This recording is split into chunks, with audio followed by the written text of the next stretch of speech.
Om Ajnanatimirandasya Jnananjana Shalakaya Chakshurunmilitam Dhena Tasmai Shri Gurave Namah. And this society, this organization is for expanding, elevating consciousness. Let's try a practical experiment to start with and see what happens.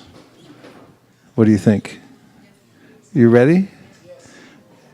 Everyone who has a space in front of them, a gap, see if you can fill it. Move up and see if there's a difference in how you feel once you come closer.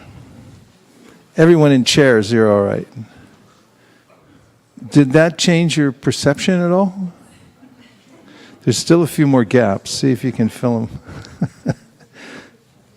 Sometimes just by changing our proximity to Krishna, then we can change our consciousness, because sometimes it seems impossible to change the consciousness because there's a way in which I may have developed a certain routine in my life. My mind might go in a determined direction because of momentum, and we talked about that last Wednesday. But one of the great secrets of elevating the consciousness is staying close to Krishna. And the best way to do that is through transcendental sound vibration.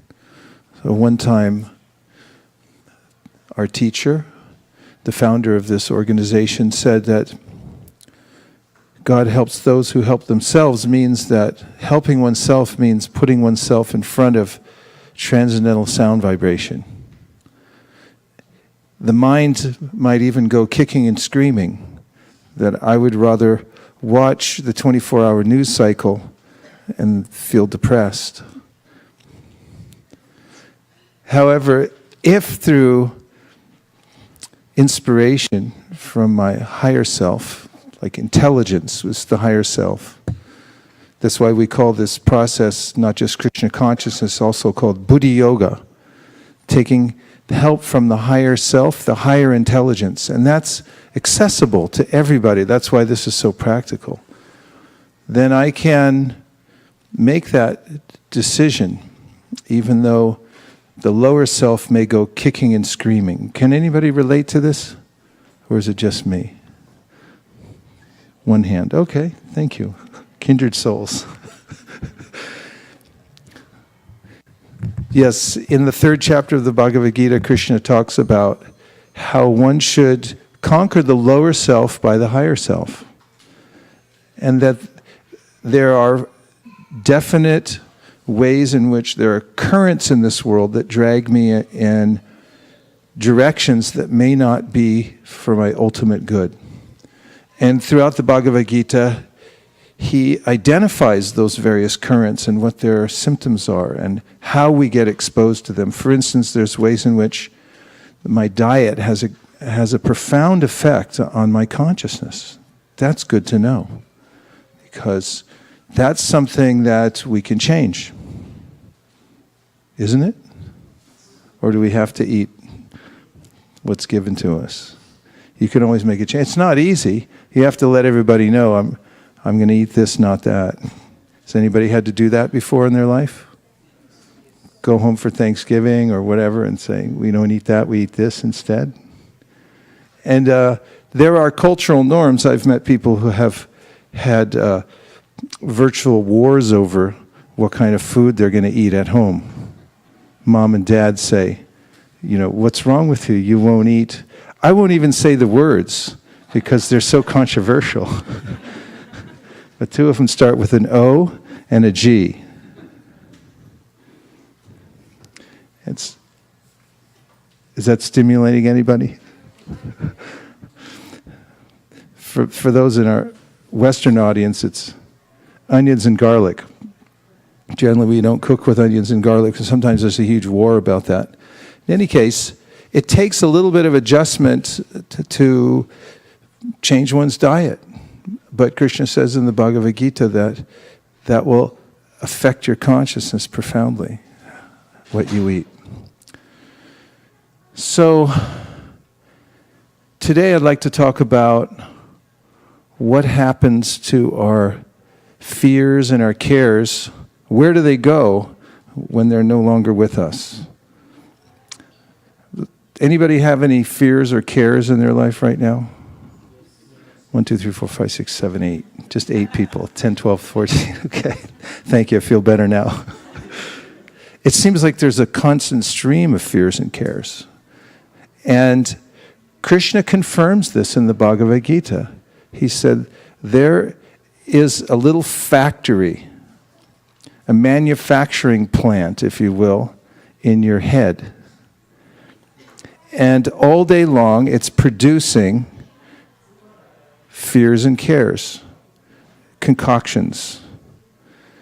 And therefore, in the second chapter of the Bhagavad Gita, when Arjuna asks Krishna about what is higher consciousness and what are the symptoms of somebody that's fixed in higher consciousness, one of the answers that Krishna gives is someone who's able to separate him or herself from these concocted fears and cares that come into the mental system and not be disturbed by them. And also, he says, to take pleasure in the self.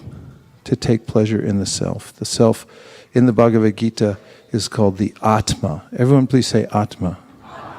When I was in Hawaii, I once went to a lecture series amongst the middle school. I think they were maybe 7th and 8th grade and also some 5th and 6th graders. And I had never spoken to 6th and 7th graders, but I went with somebody who had. And he deferred to me and said, you can have the first talk. We had 4 talks, I think, that day at a high school, at a middle school in Hawaii. And when I started speaking about philosophy of the Bhagavad Gita to these kids, I noticed that they weren't listening. And have any of you ever given a talk to a room full of people when nobody's listening? Kameshwari, who runs the school for kids, just raised her hand, and Shraddha Devi. How did it feel, by the way? Just to commiserate in a word.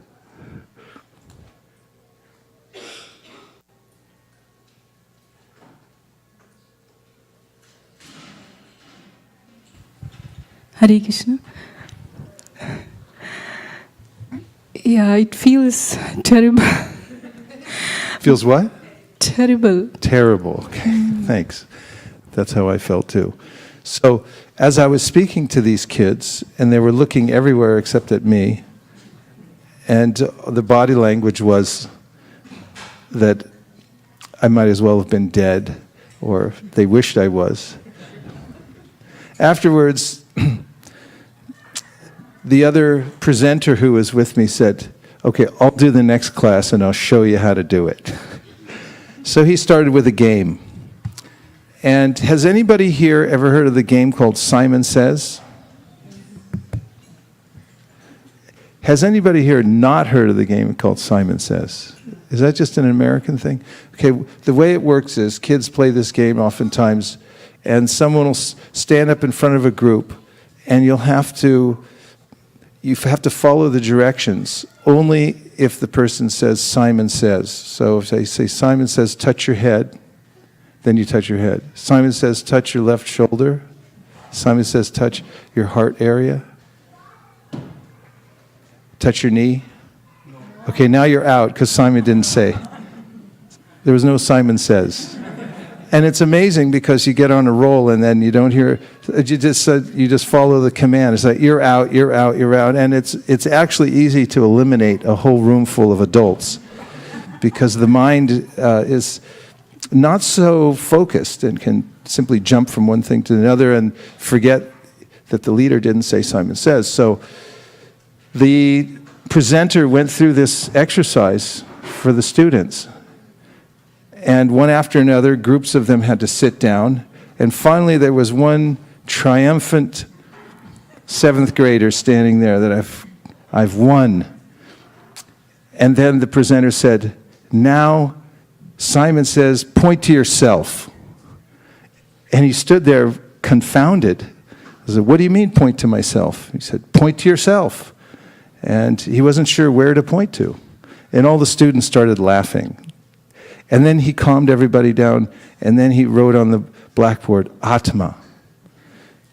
And he pointed to an area in the heart, and he described how, in the Bhagavad Gita, Krishna describes that there's a point of consciousness called the Atma. And that Atma resides within the heart of a living being and is the source of consciousness throughout the body. It illuminates the body by consciousness. It illuminates, just as the sun illuminates the universe by its light, so similarly, we can experience consciousness. For instance, you can feel it in your leg right now, hopefully, that there's feeling there. And when that Atma leaves the body, that feeling's no longer there. The leg will not have the sensation. So that's emanating from the consciousness of the Atma. And so, in the Bhagavad Gita, Krishna talks about how we are different from the bodily frame. And he gives this example of a field and the knower of the field. Or he gives the example of somebody who lives in a house or a city. And in one section of the Bhagavad Gita, he calls the body the city of 9 gates. Why does he say that? Why is this body called the city of 9 gates? Someone take the microphone and give it to us in a definitive way. Just pass it.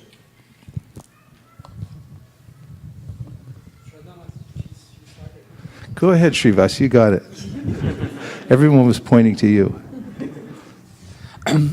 So Krishna says there are 2 eyes, 2 nostrils, and so on and so forth. When you add up all the holes in the body, there are 9. So that's 9 gates, and the body is the city.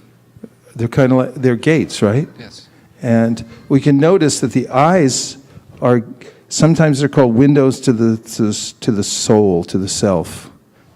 Look around, just try this out for a second. It's a little scary. But just try to make eye contact with somebody for about 1.5 seconds and see what happens. It's a little freaky, I know.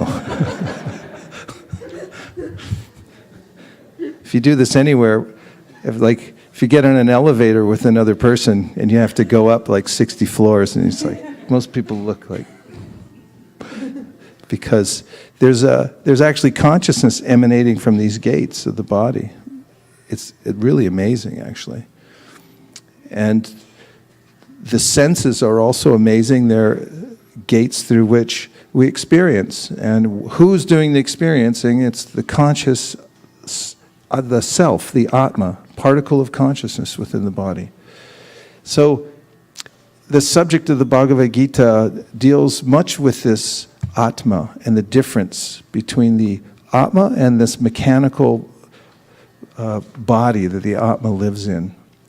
And knowing that, having that distinction is a foundational part of elevating the consciousness, because one can then understand this principle of conquering the lower self by the higher self and noticing the difference between myself and the body that I'm living in.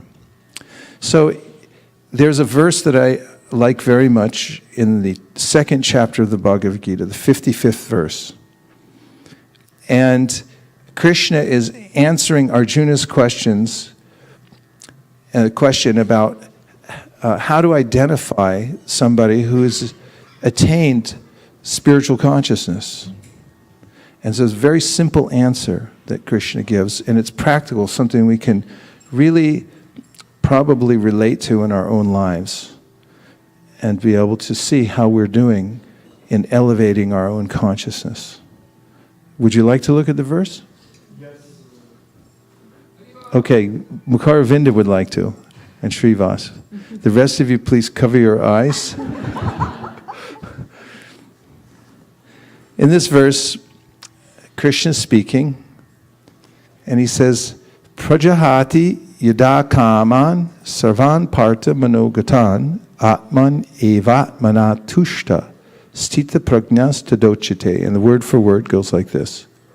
That the Supreme Personality of Godhead said, Prajahati gives up yada when kaman desires for sense gratification.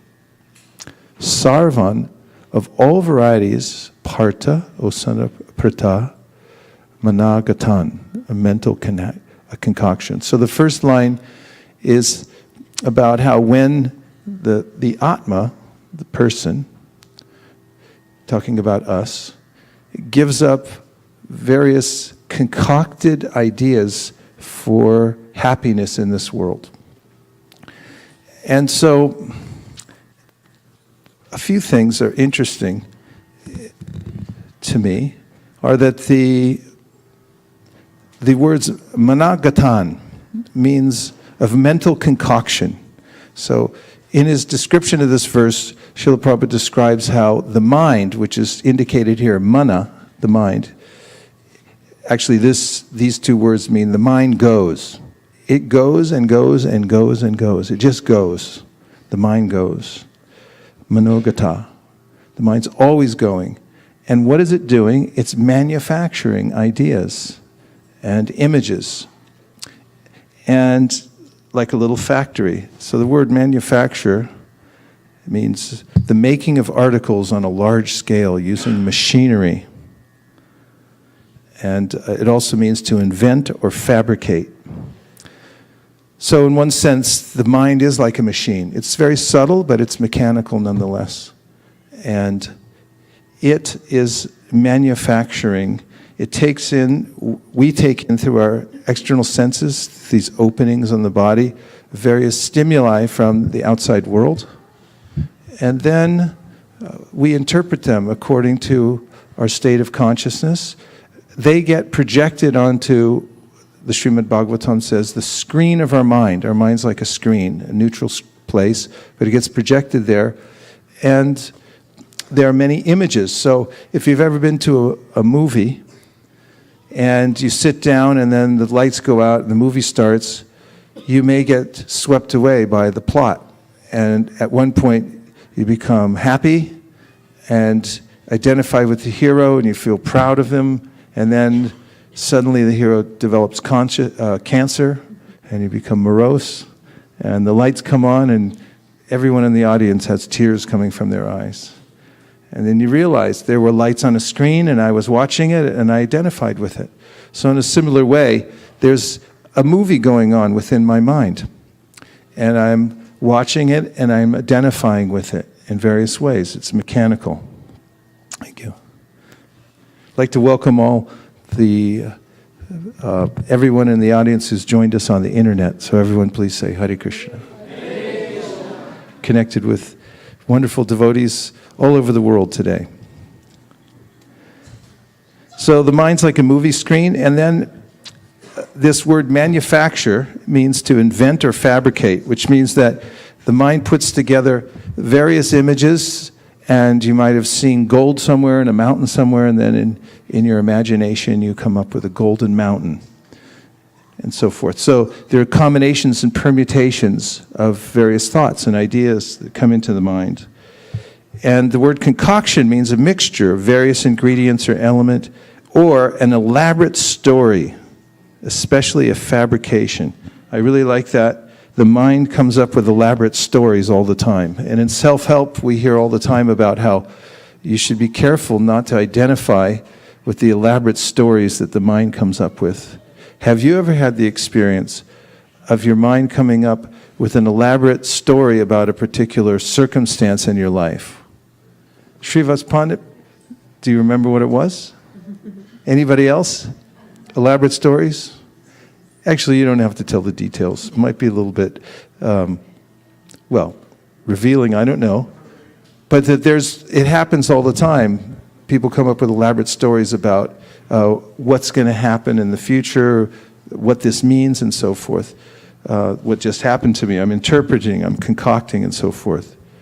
So in the Srimad Bhagavatam, this perception I have of the world and my place in it becomes what Shukadeva Goswami says, a world of names.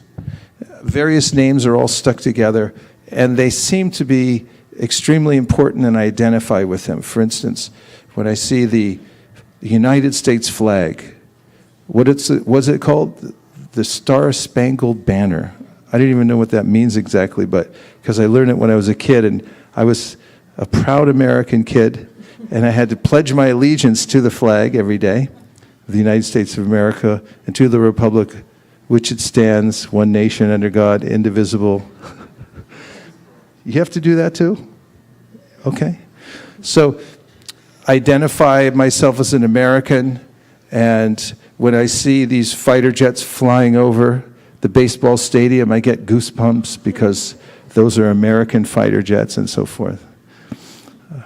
And then maybe if I'm watching the Olympics, I'll think that's my guy. And when the American wins, then I think we won. Or a little closer to home, what do you call that in India? The cricket, but what's the big match called? World Cup. See, everyone's waking up right now. Just by saying that, your pulse went shooting through the roof. World Cup, and you're like, when? Is it on now? Did I miss it? And if, India's playing, say, Australia. Okay. Australia, I won't say Pakistan. India's playing Australia, whomever it is, then I get emotionally involved. Don't I? Yes. Very much so. And when my team wins, I say, I won, and you didn't even play. And when I lose, I become morose. Same thing. 49ers, if you're from Chicago, the Bulls. And what are all these names? The Bulls, the Warriors. It's like a kid's thing. They make up stuff. You're like, who do you want to be? I'll be the Dragons. And he goes, you're the Dragons, and I'll be the Knights in Shining Armor. Okay, and then they start a whole thing. What's professional sports anyway? It's like a big concoction. But it becomes so serious that they have people that make a living by talking about the game after it happened for weeks later. Weeks later, they'll analyze it. And it's always completely banal and practically nonsensical, because if you ask any player what happened, they'll say, well, I tried my best. I had the ball, I tried to put it in that hoop over there, and the other guy moved a little faster, and if I tried a little harder, I was like, asked the other guy, so how do you feel about this now? Well, I feel great. And then the next day he feels terrible because he lost again. He lost the next day and so forth. And these are all going on as a concoction, but not just there, but Bhagavad Gita is actually saying all the different components of my life, even, closer to home, and this is a little touchy subject, but, this body and all the relatives of this body, looking at very objectively from very high up, really, my relatives, may even say mother, father, children, and so forth. In very objective terms, the Srimad Bhagavatam describes how when we come together, for instance, at a restaurant, and people sit down and they have a beverage together, a root beer. Everyone has a sarsaparilla. And they talk amongst themselves, and they make some friends, and then they get up and they go out and they get in their separate cars and they drive away and they never see each other. I've experienced this on airplanes all the time. You sit next to somebody. Usually people don't look at each other that much because you never know who you're sitting next to. They might start a long conversation that you can't stop until 8 hours later. But oftentimes people, it's like I hear them, when the flight is starting to make its descent. So what do you do? Oh, you know, I live in Silicon Valley. Oh, I'm from Ohio. It's like, Ohio, huh? How's the weather out there? They make a little friendship in 10, 15 minutes. And then maybe they say, hey, good luck to you. Good luck to you, too. And then they get their roller bags down. They get off the airplane. They never see each other again. So the Srimad Bhagavatam says, even our exchanges that we take to be so important in this world, my mother, my father, my grandparents, my children, and so forth, it says these are just brief acquaintances. Really, in the scheme of even geological time, this lifespan is so short. It's just a flash. And the kinds of relationships I have here that are based on the body are a kind of concoction, because I really don't have anything permanently to do with the relationships that I make as I'm passing through this world.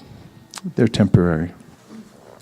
So, in talking about concoctions, the Shastras describe my experience here to be like watching a movie or even a dreamlike state. I'm dreaming all these things. This is who I am. I'm too fat. I'm too skinny. I'm too tall. I'm not smart enough. I'm rich. I'm poor, and so forth. Or even I'm a man or I'm a woman. These physical frames that we're in are very malleable. I mean, sometimes people even change in this life physically from being a man to a woman to a man, so forth. I mean, it's altogether possible. It's a very plastic kind of arrangement that we have here. So Krishna is describing all these ideas about my position in this world and who I am based on the body to be a concoction. So let's look at the translation.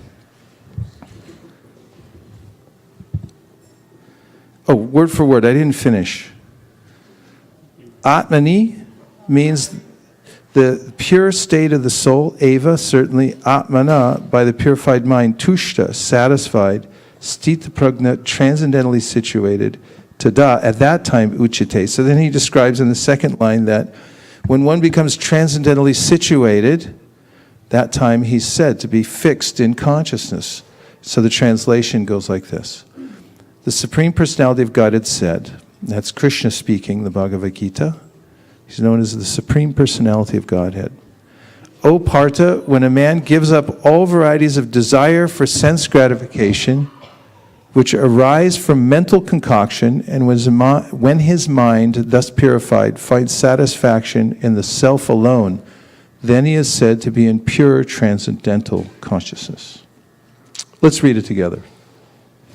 The Supreme Personality of Godhead said, O Partha, when a man gives up all varieties of desire for sense gratification, arise from mental concoction, and when his mind thus purified finds satisfaction in the self alone, then he is said to be in pure transcendental consciousness. And here's Prabhupada's purport. Prabhupada means the one who translated this Bhagavad Gita and then gave his commentary. This purport is very specifically follows the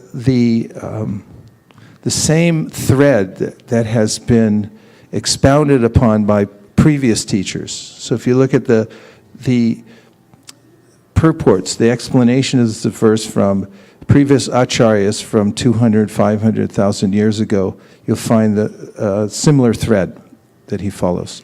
The Bhagavatam affirms that any person who is fully in Krishna consciousness or devotional service of the Lord has all the good qualities of the great sages, whereas a person who is not so transcendently situated has no good qualifications, because he is sure to be taking refuge in his own mental concoctions.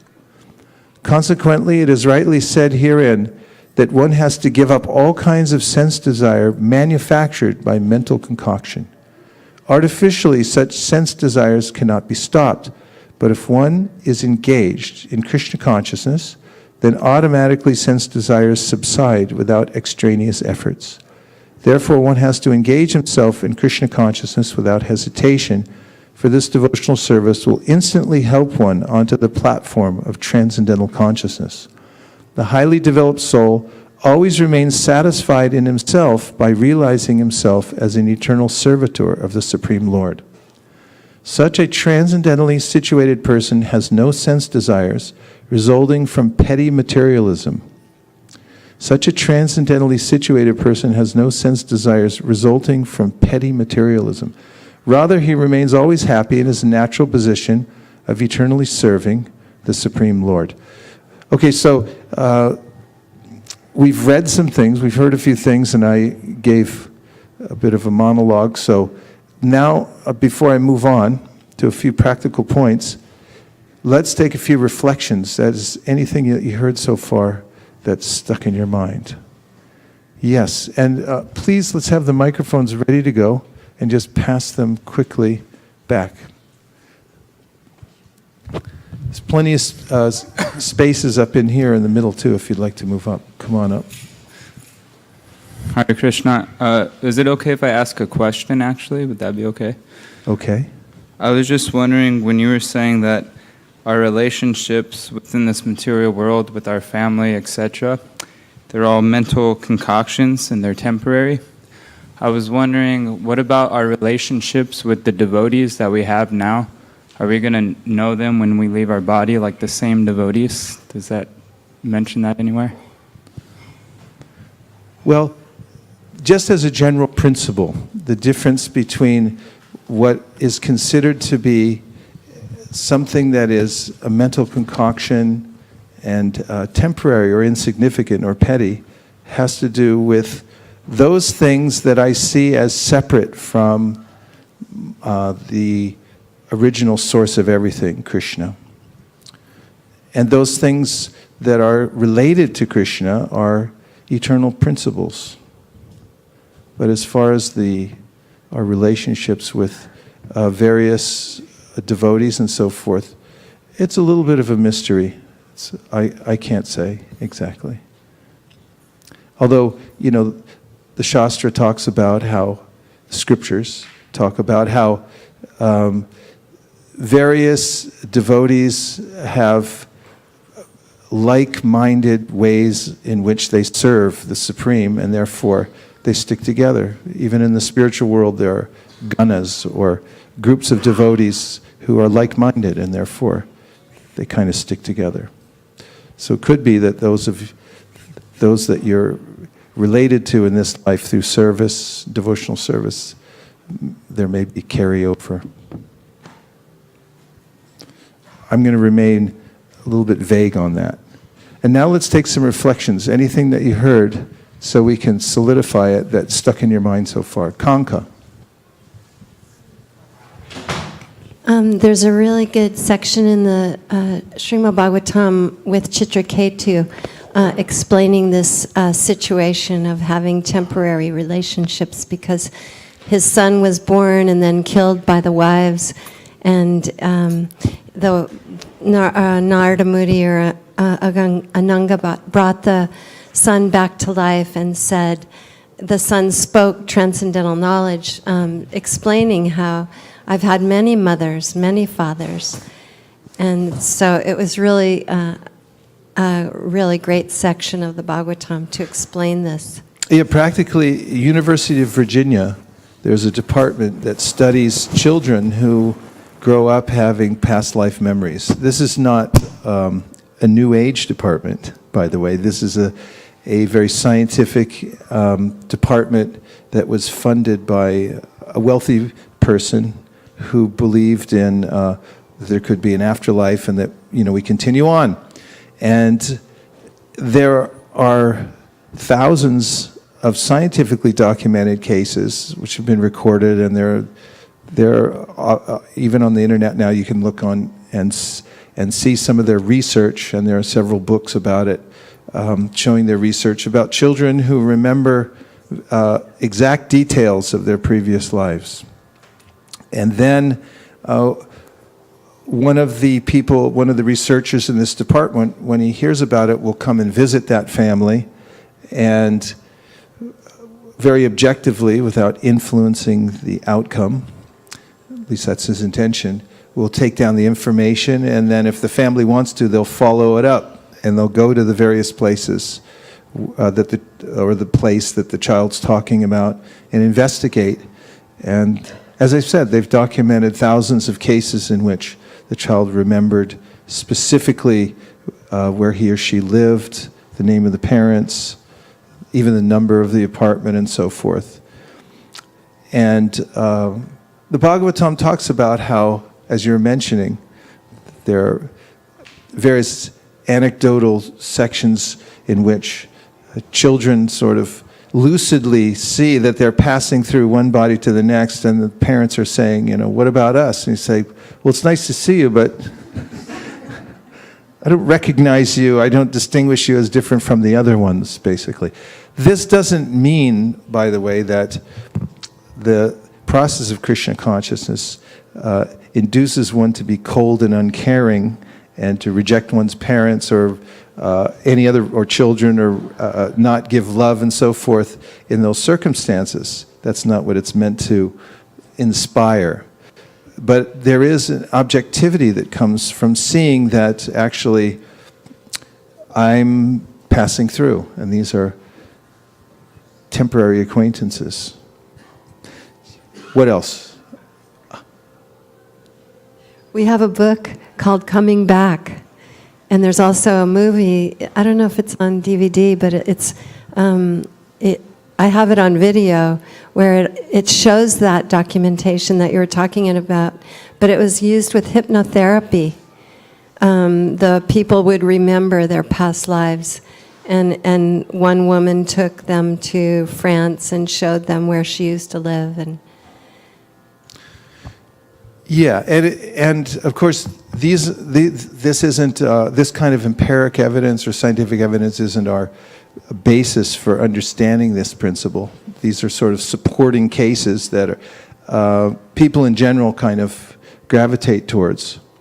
I also don't recommend hypnotherapy for past life regression because it's really dicey. I've seen people do it, and then, so how did it go? It's like, well, not really sure. One thing is that's more important is understanding the overall framework of the Bhagavad Gita and the science of consciousness, and understanding that this life is a preparation for a transition that we'll make. It's even taboo to bring it up, but the transition is what most people call death. Don't bring that up when you go home for family dinner.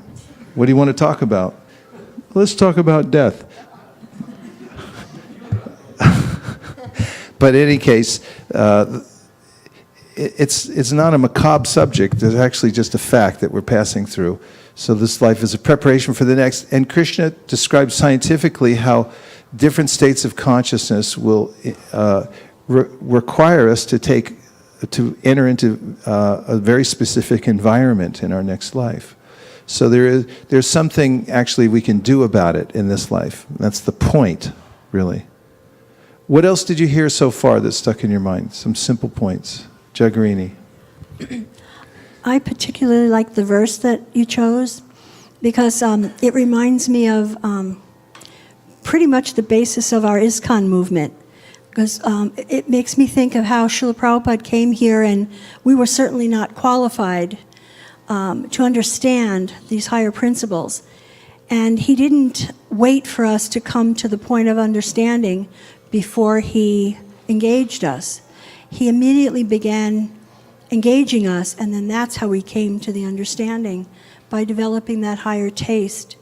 And just then giving up the bad habits was not even something we thought about.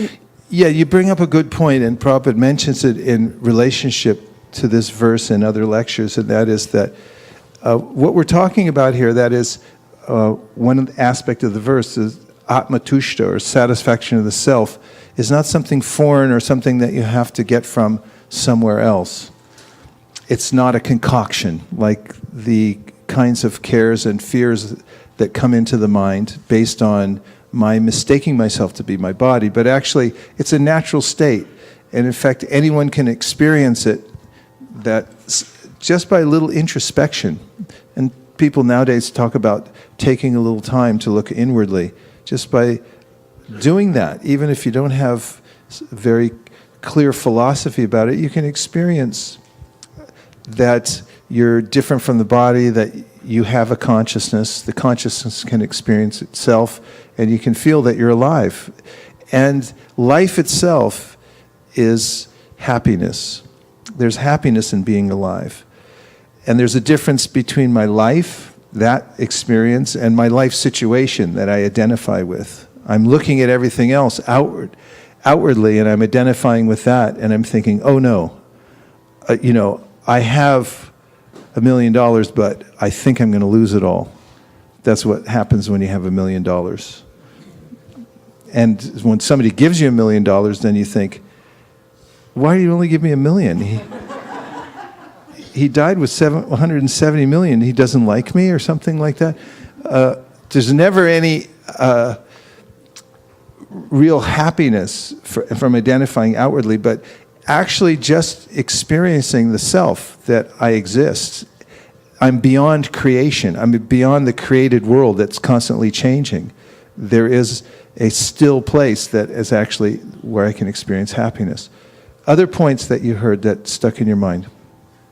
Yes. Went all the way from the back row, all the way to the front row.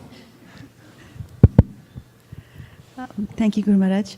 I like the fact where it said that if you don't pursue Krishna consciousness, then your mind will start concocting things. So yes, okay. It's natural for the mind to concoct, and there's a very practical point to this, and that is that in the Bhagavad Gita, Krishna finds himself in a dilemma, whether to fight or not to fight. Is that simple enough? A summary of the Bhagavad Gita, he starts off saying, should I fight or should I not fight? And how does he decide? Because on one side, he's required to fight because that's his duty as a soldier. He's meant to protect Dharma and go in and do what's right. On the other side, he's soft-hearted, and he feels that this will cause so much problem, and if I go and fight, I'm going to be fighting against my own clan, and so maybe I won't fight. So he went from fight to don't fight, and he went back and forth. So what's the solution? And the solution is the Bhagavad Gita. That is, there is a way in which one can take information to make these decisions from a higher authority about what to do and what not to do. One has to act, yes, according to Dharma, but one has to take guidance, higher guidance, about how to make specific decisions and move forward. So the Bhagavad Gita gives the parameters through which one should make decisions in one's life. Otherwise, with no higher guidance, the mind always accepts and rejects. It's called sankalpa, vikalpa. Has anybody here ever had buyer's remorse? Yes. Did you ever go in and buy something? It seemed like a good idea at the time, and then on the way home, or when you get back, you don't even take the tags off it because you're thinking, oh, I really should take this back, or even after you buy it, you think, oh, it really doesn't look good, or something like that. And ever happened? This is called sankalpa vikalpa. I bought it, and then I have remorse later. A few of you are really smiling. I appreciate that. Thank you. So I get it all the time. Anything I buy, I think, I don't need to buy anything. I don't need anything. And I get it, and then, anyway, the mind wavers like that, back and forth. So in the Bhagavad Gita, ultimately, the way Arjuna solved the dilemma was by taking Krishna's advice.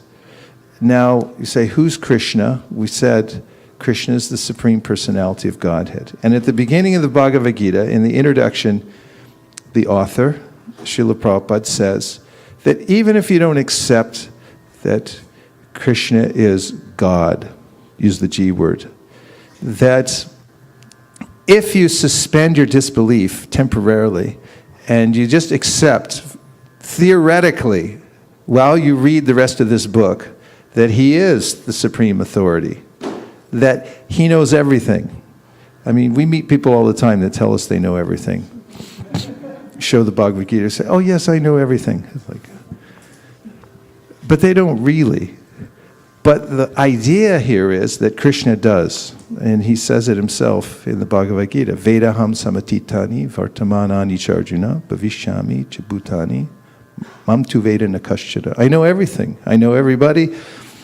And in a chess match, he's 90 million moves ahead of us for playing chess here. So if we take his opinion about what to do or what not to do, fight or don't fight, and then Krishna says fight, so which one do you do? And that's what Arjuna did. He just said, okay, Krishna, whatever you say, that I'll do. Now someone may say that's just blind following. There's a difference. Actually, there's just as much danger. Hridayananda Maharaj points this out quite nicely, expertly, that there's blind faith, and there's the other side of that, which is blind doubt, which is just as dangerous as blind faith. If there's something that's actually beneficial for you, and you blindly doubt it because you won't entertain the fact that there's somebody might know more than you, or that there may be an absolute source of knowledge and so forth, then you're the loser also. But there is a way in which, even through logic, Aristotle talked about how you have to accept an axiom. In any science, to move forward, you have to accept that there's some foundational point through which you can move, you can start from, a point of departure that say, this is true. In geometry, you have to say, here's the basis, now prove this and move forward. The axiom is this, and you have to move from that. So by accepting that there is a point at which one can get perfect knowledge, and then finding out what that source of knowledge is, and then taking that knowledge, then one can move forward in one's life without this sankalpa vikalpa. Should I do? Shouldn't I do? It all comes to rest on the authority of the Supreme Personality of Godhead, the Scripture, and those who help you to carefully navigate those things. The guru, the teacher, whose life is absorbed in that, like an attorney who can take you through the legal books. What else? Yes. Hare Krishna. Dhanavad Prabhu. My first question is about being nitpicky. Sorry. No, we're taking reflections. It means one thing that you heard that stuck in your mind. Well, one thing that stuck is that the translation is talking about the person who is actually situated in pure transcendental consciousness is situated in the self alone. And what stuck out is that he, in the purport, Prabhupada is mentioning about being a servant of Krishna. So he's not really talking about self, and that's a little confusing to me. I understand both parts, but if you look at the last sentence in the translation, the last sentence in the purport, they're slightly different. And so if you could go down to the purport part.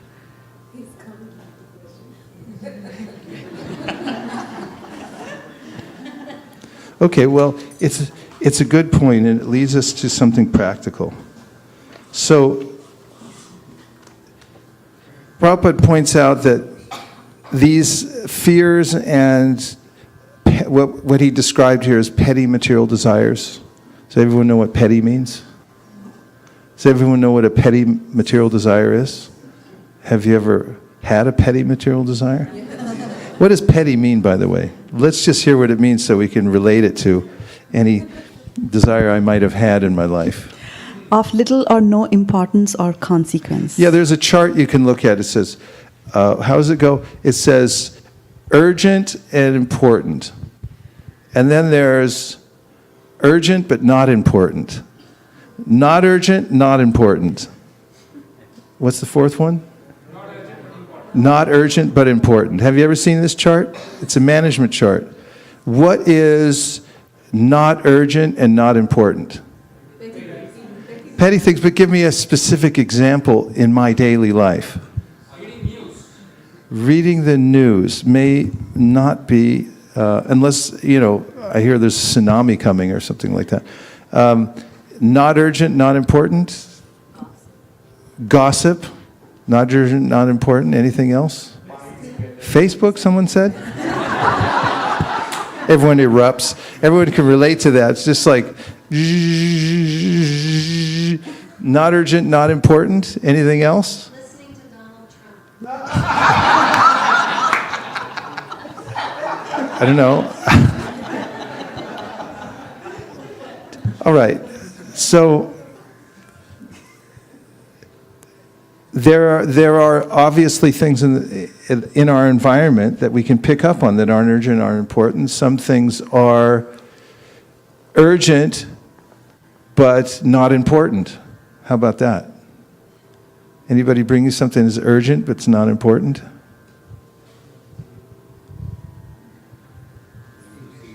Huh? No, that's urgent and important maybe, huh? Okay, somebody might express something as marked urgent, and then you look at it and goes, that's not important at all. And then there's... okay. And there's urgent and important, and what's the fourth one I keep missing? Not urgent, but important. Yeah, and then there's urgent and important. There's various categories of things that come into our lives. Now let me get back to my point, and that is that we can't artificially stop the petty things that are coming through our life. It can't be artificially done. And there are various philosophies in the world that analyze how I'm being harassed by petty things.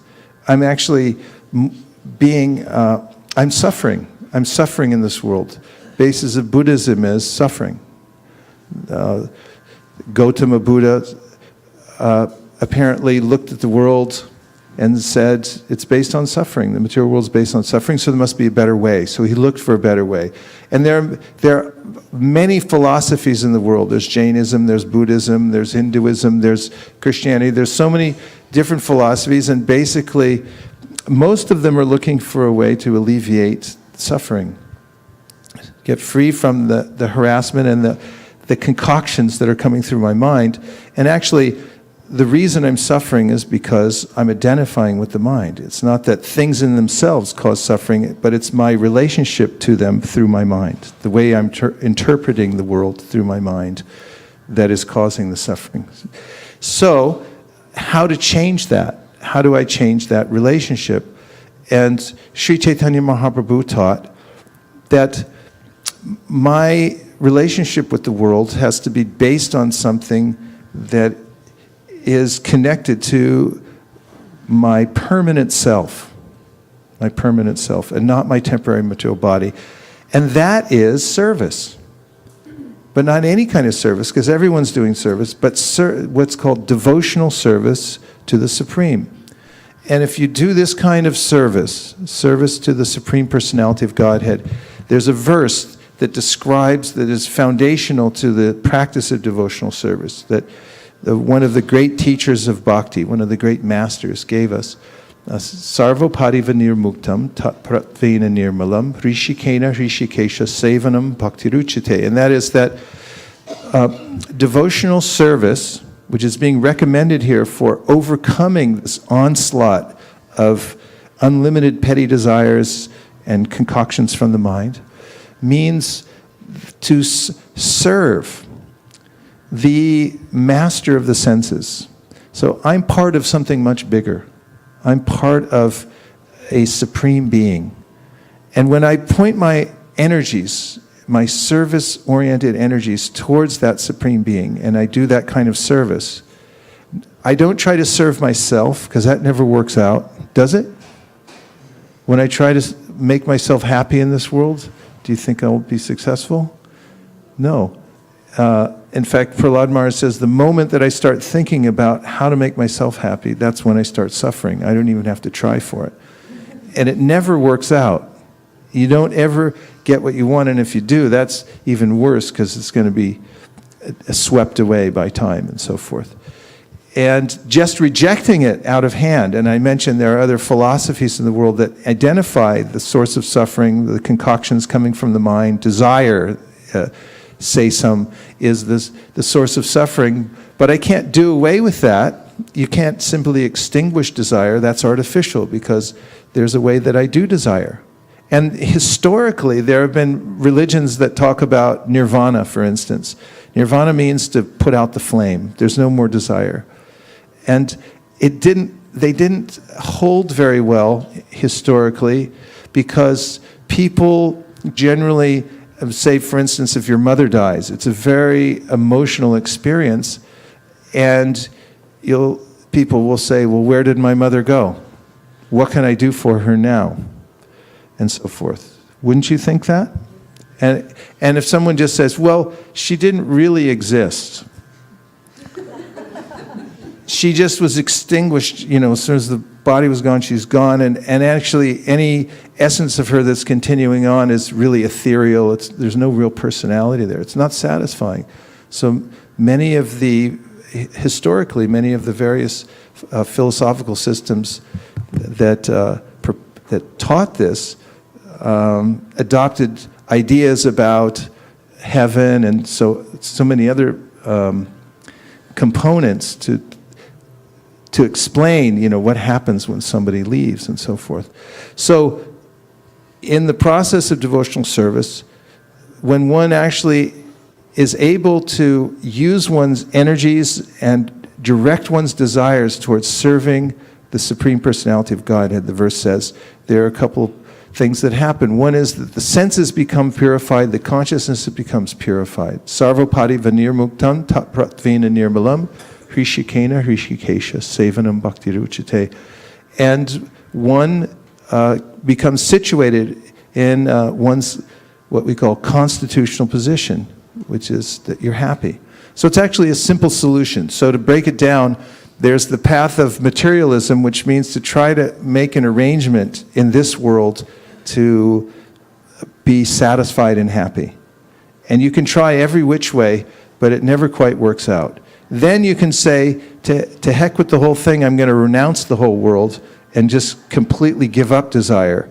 But on that side, you can't permanently stay either, because desire is an inherent aspect of the self.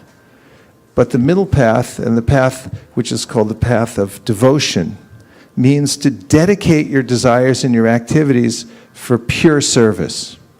For pure service. And if you do pure service, the Bhagavatam says, which is the extension of the Bhagavad Gita, or the other way around, that you'll feel satisfied. Your self will actually feel satisfied. So if I cook, for instance, if I cook for myself, I won't feel the same kind of satisfaction as if I cook for Krishna. So Krishna consciousness is well known around the world as a kitchen religion. We believe in the kitchen. So we believe in cooking, but if you go in any kitchen in the Hare Krishna movement, you'll find that there's a particular consciousness for cooking. The devotees that are there cooking are making an offering to God first. That's why they're cooking. They're not thinking, this will taste good for me. They're thinking, how will it satisfy Krishna's senses? They're cooking for Krishna's senses. And Krishna, in the verse I just mentioned, is known as Hrishikesh. He's the master of all the senses. So if I cook for Krishna, and I first offer to Krishna, it doesn't mean I'm going to go hungry, because generally Krishna will accept it, but then he'll leave it for us. And that's what we call prasadam. So that's a very practical aspect of life, that I have to eat. So there's lots of things you can eat. And some people say, well, I'll be a vegetarian. That'll make me happy. But then you got to kill plants. That's violence. You shouldn't kill plants. Shouldn't kill anything. But it's the situation of this world that you have to kill to live. So we're not vegetarians, but we're prasadamatarians. And it just so happens that Krishna doesn't accept food which is acquired through unnecessary violence, like killing animals and so forth. So incidentally, we're vegetarians.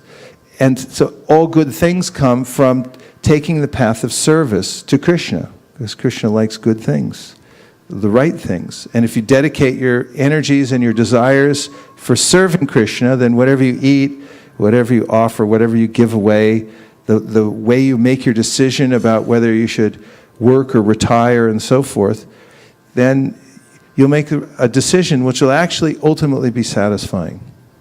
So the path of service. So that's why it's mentioned here that through devotional service, one will feel satisfaction in the self. That was a really long answer. Let's take a couple more reflections. Anything you heard so far that's stuck in your mind? Thank you, Maharaj. You're welcome.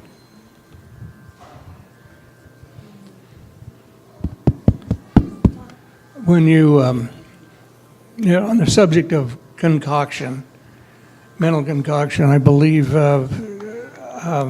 maybe you could expand on the idea, if you think I'm correct, that ultimately it boils down to one concoction, one misidentification of the soul misidentifying with the body, the mind. Thank you, that helped. When I mistake myself as a material body, then the Bhagavatam says, immediately I'll experience fear, because I start thinking in terms of scarcity. First of all, that I have a limited amount of time, I'm going to die and leave everything behind. There's also a kind of survival instinct that comes along with this body. Like right now we're breathing pretty much okay, I hope, right? Everyone, because we do have a defibrillator here. But it's easy to take it for granted that we're breathing, we're actually being breathed, we're on a ventilator, because you can't stop breathing artificially. The body's just kind of going on like that. But when I identify with this body, there's a lot of anxiety, because the body's really held together by rubber bands, and it can fall apart at any time. But I can't, and that's one of the things that Krishna brings up at the beginning of Bhagavad Gita. He tells Arjuna, you're lamenting for something that you're not. You're not the physical material body. You're not these eyebrows, for instance. Take a look. Eyebrows, they're really weird anyway, but it's a good design. I mean, it's a perfect design, but it's just kind of strange. If you look at your eyebrows long enough in the mirror, you'll start going, that's weird. I actually look weird. And any part of the body you start looking at, when's the last time you noticed you had a little finger? I mean, where'd that come from? And how does it work? It's all mechanical. I just take for granted I'm my body, but there's a lot of anxiety in that. But Krishna says, you're not the body, you're the Atma. And you're going to leave this body and you're going to take on another body. But the Atma is permanent. It never dies, it's never cut, it's never dried, it doesn't die. It's an important principle. So there's a few points about how to develop this consciousness. Prabhupada talks about being a highly developed Atma. So one has to learn this science of being satisfied in oneself. It sounds very simple. It's a practical matter. In the Bhagavad Gita, Krishna talks about learning to be satisfied, and he said this is an austerity. Satisfaction is an austerity of the mind, to practice satisfaction. And to practice identifying oneself as a servant.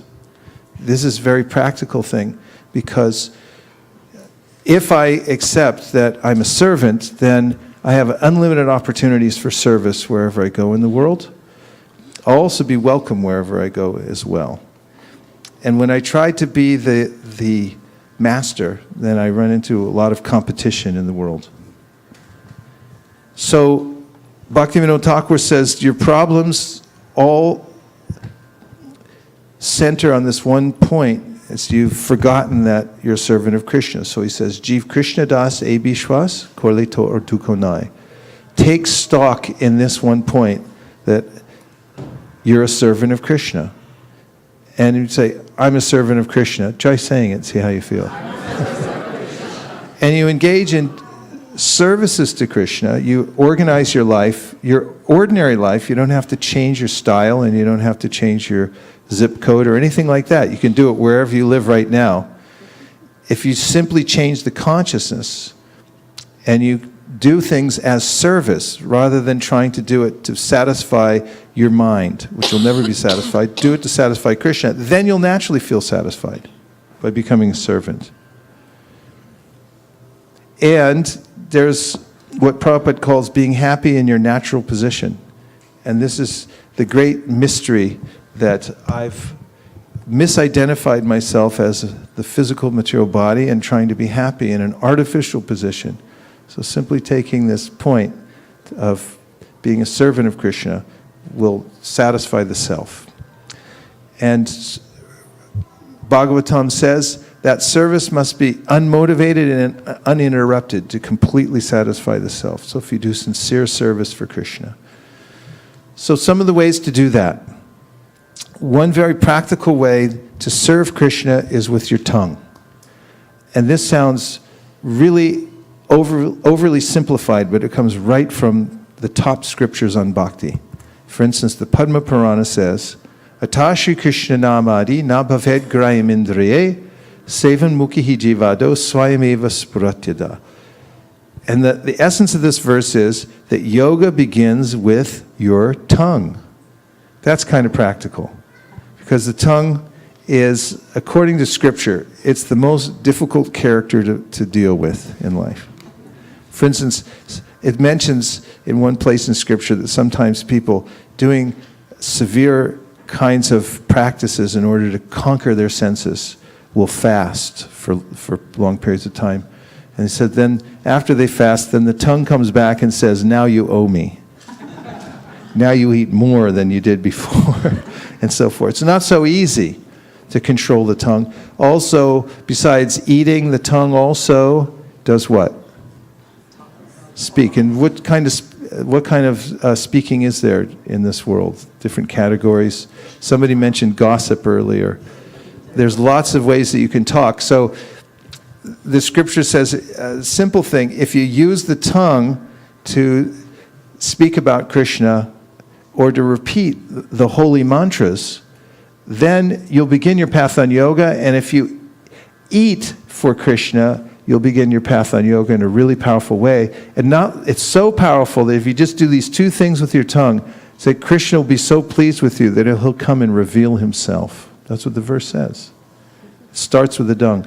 So now these two things, one is recommended by Sri Chaitanya Mahaprabhu that if you repeat the mantra, the Maha Mantra specifically he mentioned, then the tongue will feel satisfied and the sound vibration will go in your ears and it will help you to realize your higher self. And the mantra goes like this.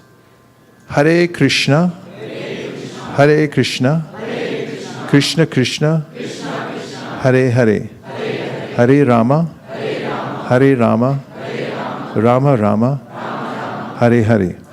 So I was out yesterday with the devotees and we were distributing books. We went various places to meet people door to door. And we also went to the Art and Wine Festival right over here on Castro Street. What's it called? Art and Wine Festival. On the way to the Art and Wine Festival, I met this professor from Germany, and he bought a Bhagavad Gita, and I said, do you believe in the power of prayer? And he said, I guess so. And I said, well, here, would you like me to teach you this prayer in Sanskrit? It's meant to wake up love for God in the heart. And so he seemed a little skeptical, and I showed it to him. And I said, it's a little hard to pronounce. I'll say it. You can repeat. Are you ready? And he goes, no, I don't want to say it. He said, what does it mean? So I explained it to him. I said, well, there's three words, Hare Krishna Rama. So Hare means, oh, the energy of the Lord. And Krishna means that God's all attractive. And Rama means spiritual power. You want to try it now? No, I don't want to do it. And when I walked away, he wouldn't do it. And I just walked away, I was thinking, there's something in this. It's like, let me try it now. I actually was more inspired to chant it after I went away, because he's like, what's he afraid of? There must be something that I'm not getting that he sees that I didn't get yet. But, in the Bhakti scriptures, there are volumes, literally volumes written about the power of repeating this one mantra. And one of them is a story about a Brahmin, he was a priest, and then he fell down from his exalted position just by accident. He just happened to be walking along the road, and he saw a couple embracing, uncharacteristically at that time in history, and they were both intoxicated, and he couldn't get it out of his mind, and then somehow or other he fell down, and then he named his son Narayan, which is the name of God, and when he was dying, he said the name of his son, Narayan, and the potency of repeating that name without any expectation that this will save me, or he wasn't thinking like that, that he was rescued from this dangerous position of samsara, of falling back down again into the pool of birth and death without knowing where you're going to go. He was actually liberated. There's a lot of details to the story, but it's one example, and there are many, many examples. So this is, according to Bhakti scriptures, one of the most, or the most, I can say that, the most important teaching of Bhakti is to repeat the mantra, to repeat the names of the Supreme. And of course, it's non-sectarian, so any name of God that you have, you can repeat. But specifically in this line, Sri Chaitanya Mahaprabhu preferred these names because he said, according to the science of the name of God, and this is all over the world. Anybody here go to Holy Name High School? What's the names of some of the Catholic schools? St. Mary's. No, Holy Name. It's got Holy Name in it. I've seen them out in the East Coast. Near Kula? You're a good Catholic. Fill us in. Holy Names High School. Yeah. I've seen it for myself, Holy Names High School. There's Holy Names this and Holy Names that all over the world. Huh? Holy Name University. Thank you, Srivas Pandit, for helping me out on that. Holy Names University. Did you go there? It looks like you did. Yeah, so the Holy Name. So in the science of the Holy Name, there's a description of how there are primary names of God and secondary names of God. So how does that work? The name of God is absolute, but there's nuance in the spiritual realm. So what's that nuance when it comes to primary and secondary names? Does anybody here, well, everybody here has a surname, right? Right. Anybody here have a first name? Okay. Anybody here have a nickname? Anybody care to tell us what it is? You do? Okay. Prittu. Prittu? Bittu. Bittu. What does Bittu mean? Bittu means sun. Variation of sun. Very nice. Bittu. What's your nickname? Glory.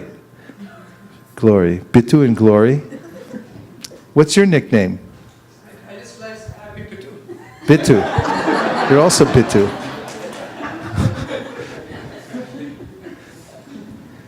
Now, what if you were walking down, let's say, for the first time you went to, let's say, Japan. So you'd never been there before. And let's say you were walking through the mountains of Takayama.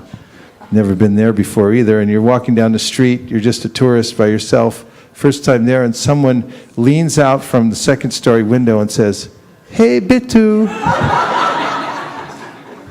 You're going to spin around so fast and look up and say, "Who knows me? Who is that? That's somebody connected to me." So Chaitanya Mahaprabhu would explain that there are ways in which God is a person, and he has a life. In fact, his life is the origin of all other life. So in his life, he has names. And the names that he's called by those he's most intimate with, his mother, his father, his lovers, his friends, and so forth, these names are called primary names. And when you call somebody by their nickname, the intimate name, then you have a closer relationship with them. For the reasons I just explained, practical reasons. So these names that come in the Maha Mantra, Hare Krishna, Krishna Krishna, Hare Hare, Hare Rama, Rama Rama, Hare Hare. are primary names, and they're also what is called many of you are in engineering, computer engineering, and coding, right? Anybody here write code? High percentage guess.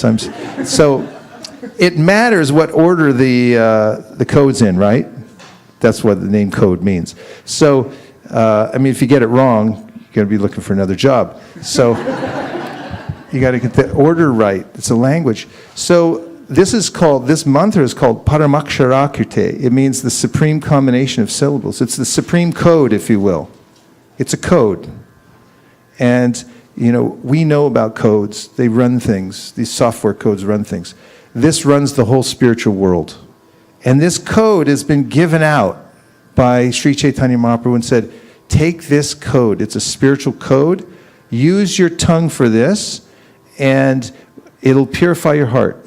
It'll also extinguish that onslaught of inordinate desires and fears that come into your mental system all the time. It'll help you separate from those. It actually will transform them into something that is actually really beautiful. And he said you'll be filled with knowledge when you chant this mantra. And so Chaitanya Mahaprabhu said, if you do this one thing with your tongue, you repeat the Maha Mantra, then you also change your diet a little bit. And instead of just grabbing something and stuffing it in your mouth as fast as you can, think about it and offer it. Make an offering to the Supreme. First time I did this, I had read the Bhagavad Gita. I'd never met devotees before. I didn't know the meaning of Bhagavad Gita. I just had a book that had the translations in it, and Krishna said, if you offer me a leaf, a flower, fruit, or water, I'll accept it. I was walking to school, and I had an apple in my bag, and I said, I'm going to try it. So I took it out of my bag, and I held it up like this. And I offered that apple, and I felt some reciprocation right away. I said, this is actually real. And devotees feel it for themselves. When they cook their food, they make it sacred. Sacred eating, sacred food. They offer it first to God. And there's a science behind it. You can look and see, what are the best things to offer? What are the best circumstances to offer? But do it with love, Krishna says. These two things. Then if you just change your diet a little bit and you eat things that are offered to God, and then you repeat this mantra, then the Shastra says, you're good. You're on the path completely, solidly. Krishna will reveal himself to you if you do these two things. Are you buying all this? Yes. Okay, there it is then. So that's the way to actualize this verse, Prajahati Yadakaman Sarvan Partamanogatan. To overcome the factory of the mind is to defer to the authorities, the scripture that tells us how to organize our life in such a way that we can be connected to the Supreme. And these are the two best ways to do that. Through the tongue, through repeating the mantra, and eating food that is first offered to God.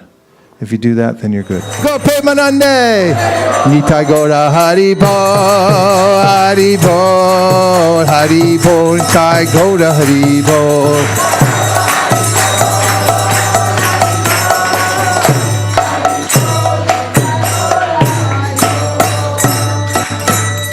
Go Premanande. Nachari Armarman, Nachari Armarman, Nachari Armarman, Nachari Armarman, hey, Nachari Armarman, Nachari Armarman, Nachari Armarman, Nachari Armarman.